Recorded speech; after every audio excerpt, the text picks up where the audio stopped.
In this optimization problem, we're going to be using the derivative to actually find a minimum value. So in this example, a 2-compartment pen is constructed next to a river and is to have a total area of 36,300 square feet. What should the length and width be in order to minimize the amount of fencing that's used to achieve that total area? And in the diagram, it's shown that it has one width. It has actually 3 lengths in order to divide the region into 2 compartments, but the other width is not required because it's next to a river. So let's write down what we know and what we need to find and need to minimize. So first of all, if we refer to the lengths as x, we have 3 of those. And if we refer to the width as y, what we know is that the total area, x times y, should be equal to 36,300 square feet. But what we want to minimize is we want to minimize the total amount of fencing used. We want to minimize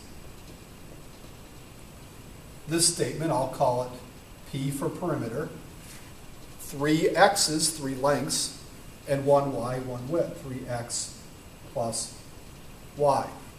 Now what we want to do is we want to compress this to a function of just one variable, and we can do that by solving the statement for the area for y. So y would be equal to actually 36,300 over x. And then we can make that substitution into the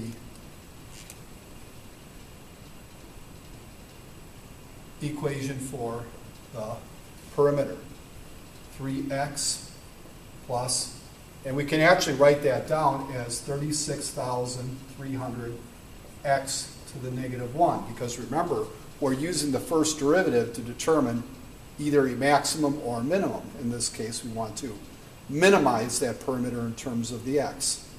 So, finding the first derivative of the perimeter, we get 3, and then times negative 1, x to the negative 2, and what we want to do is we want to set that equal to 0. So in setting that equal to 0, we have 3 minus 36,300 actually over x squared, and we can set that equal to 0. Then in solving that for the proper x, what we can do is we can essentially add this ratio to both sides and then multiply through by x squared. 3x squared is equal to 36,300. And then divide by 3. We divide by 3 and we get x squared is equal to 12,100. So the x is going to be technically equal to, it could be equal to either positive or negative, the square root of that 110. But realistically, we don't want a negative value. We don't want a negative length, so we're going to consider the x to be positive 110.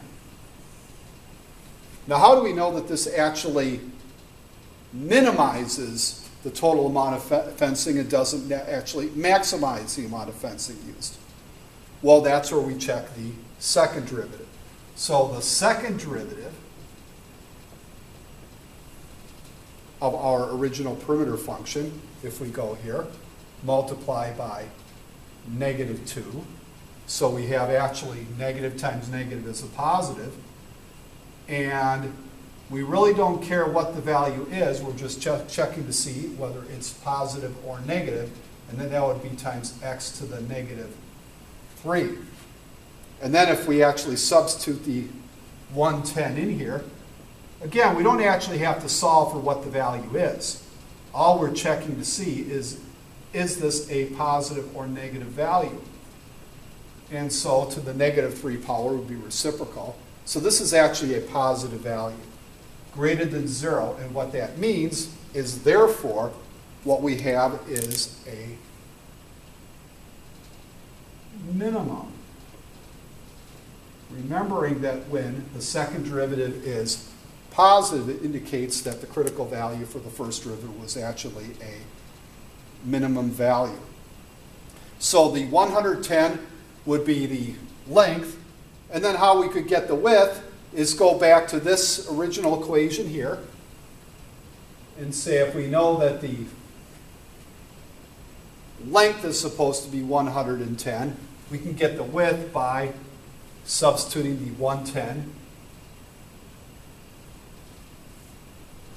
here, and we get 330 for the y value.